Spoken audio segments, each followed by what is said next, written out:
आल्यानंतर पहिले सर पेढे खा आणि मी तुम्हाला समोरासमोर बघून मला खूपच आनंद होतोय असं त्यांनी सांगितलं. कारण मी आतापर्यंत तुम्हाला 2-3 वर्षापासून व्हिडिओमध्येच बघतोय.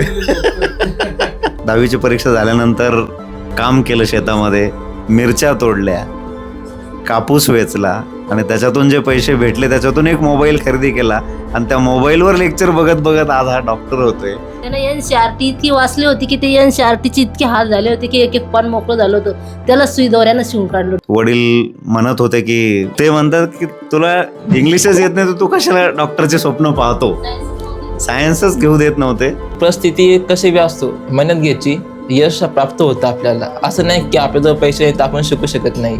अब्दुल कलाम साहेब त्यांची परिस्थिती खराब होती पण ते बी शिकलेच ना. असं नसतं की परिस्थितीमुळे की आपण शिकू शकत नाही. साधन असत्या फक्त आपल्याला त्याला पाहणं पडतं व्यवस्थित.